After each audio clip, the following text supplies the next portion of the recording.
Hey, what's cracking, guys? So today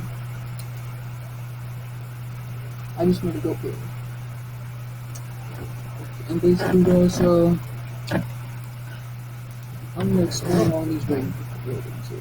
And just so you guys know, I made a first video, but then it wasn't recording, but I was actually making to this. So I'm just gonna reveal the final product. So for the first through 5 candidate, they got Larry Bird. Now Larry Bird, uh, a lot of people put him higher. I just don't see why. He's not that good. But he was able to make the cut. Then next we have Shea Gilgis Alexander. Now a lot of you may question this one. I don't. He's an elite scorer, elite rebounder, especially very underrated. Allen Iverson. He barely made the cut. He barely made it. He was almost an honorable mention. I was really considering replacing him with Jared Dudley, as you can see in the honorable mentions to the left. So, yeah, not much I need to explain there. And then we've got Kareem Abdul-Jabbar. Literally the only reason he's there is because he's leading scoring MVP. That's his only impressive thing. That's the only reason he's there. That's the only thing he's accomplishing here.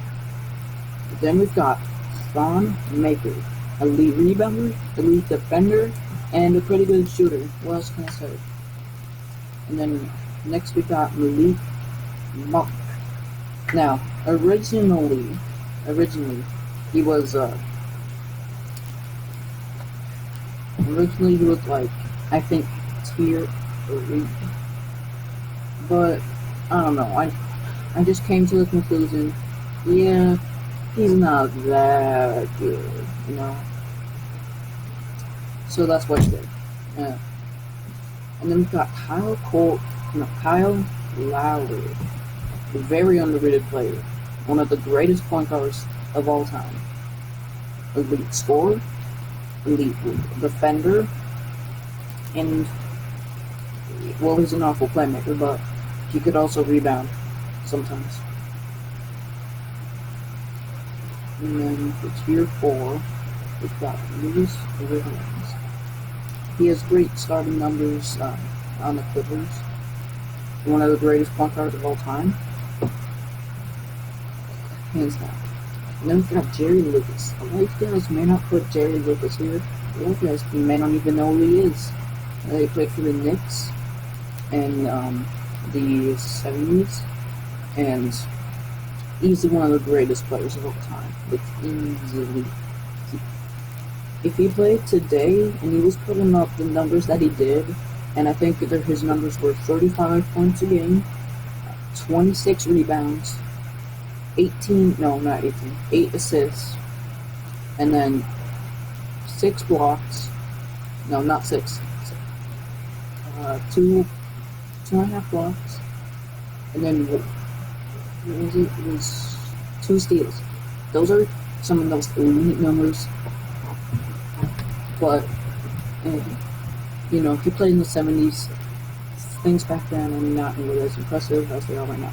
So then we've got LeBron James. A lot of people put him higher, but I just couldn't. LeBron James, elite scorer, I guess, pretty good finisher. Victor Oladipo, really good shooter, very underrated. He's so underrated that he's not even considered underrated. That's what underrated is. It doesn't get much more underrated than that. Then DeAndre Ayton, really good post scorer, and a really good rebounder. Then we got RJ Barrett in tier 3. Now he's he's pretty old into his career, so you can see why you may not put him there. He's having a bit of a down season, So that's why I put him there. And then we've also got Michael Jordan, tier 3. A lot of you guys would say this is really bad, but personally, I think it fits. He played in the 90s. What's impressive about the 90s? Literally for 6 championships, literally Scottie Pippen played them. And then you may be asking, Oh, where's Scottie Pippen, man? Well, guess what? He doesn't make the cut. And even though Scottie Pippen led the Bulls in the finals, it was Michael Jordan who had better steals, you know? So that's why Scottie Pippen is in the honorable mention. Then we've got tier 3, Andrea Cargnani, AK-47. Again, not much new to explain here. Really good player. He has a very well all-around focused game. He's a strict 5. Very good. Very underrated. And then tier 2, we have perhaps one of the most underrated players of all time, Al Horford. He is a legendary scorer. Legendary. You can't make it up. He's a legendary scorer. He's a legendary defender. He's a legendary post rebounder. Seriously, one of the greatest players of all time. Probably the most underrated player of all time. No one respects him. Why? Because he's old. He is having a bit of a down season in Philadelphia. And this is why, if he had more minutes, and here's why he needs more minutes. The 76ers, they need to trade Ben Simmons. They need to trade Ben Simmons. Because guess what? Ben Simmons, all he does is hogs the ball, and then he shoots shots that he can't make. Guess what? If Al Horford were taking up those shots, Philadelphia would be like 70-win season. Al Horford, so good, so underrated.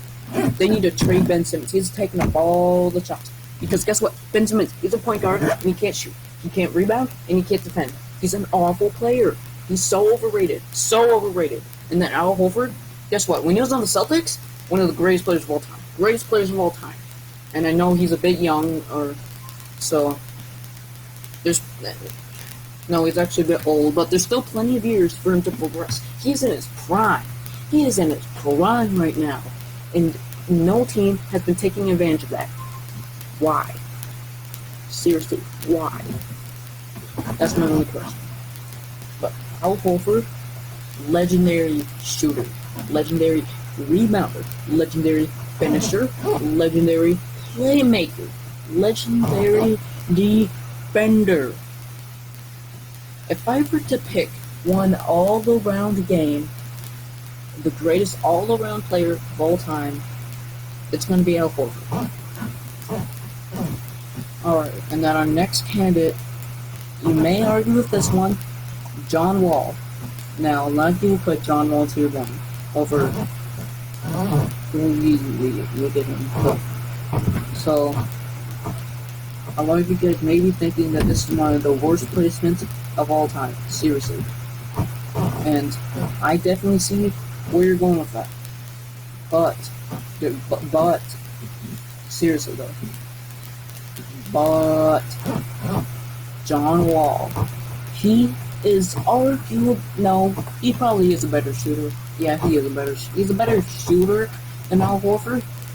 And basically, John Wall is Al Horford, but he's given more minutes, and he's just a bit worse than Al Horford, but he's still really good.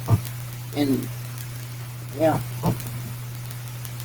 But then tier 1, the greatest player the NBA has ever seen goes to Demetrius Morant. Now, a lot of you guys may put John Wall over him and then put John Morant tier 2.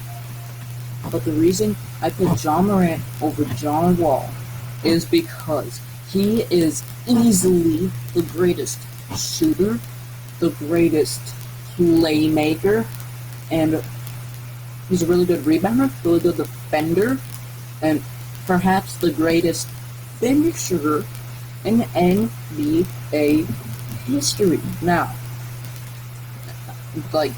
let's say John Wall, he's good at everything I just listed off. But he's not the greatest player at them. He's amazing. He's like John Morant. John Morant's like 100 out of 100. John Wall, he just falls a bit short. He's like 99 out of 100.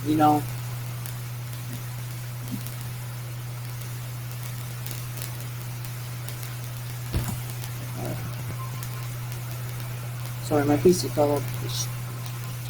So basically, that's the G.O.A.T Pyramid. And now let's take a look at some of the honorable mentions. So, first honorable mention, Jared Dudley. For a while, I was considering putting him over Allen Iverson, but I don't know. Jared Dudley, his playmaking needs some work. But yeah, Allen Iverson just a better playmaker. That's the only reason why, really. Jonas Valanciunas. A lot of you guys may even put him tier 3, tier 2. I think I saw a post on Instagram, someone put him tier 1. Now, John Morant, he is the greatest shooter of all time. Seriously, you can look on a video of him shooting full court shots. I'm talking full court shots. I'm not talking like slightly beyond half court line. I'm talking the entire court.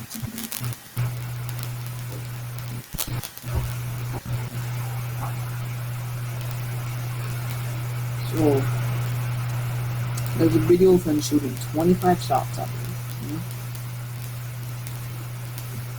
And he made like 19. No, he did make 19.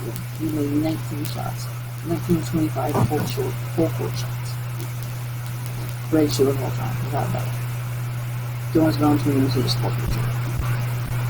And then we've got Blake Griffin.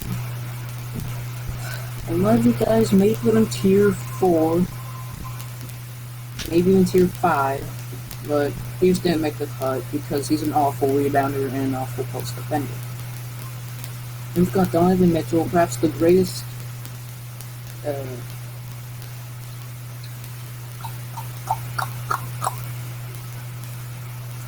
trash talker of all time, you know? That's why he's there. And he's a pretty good finisher here.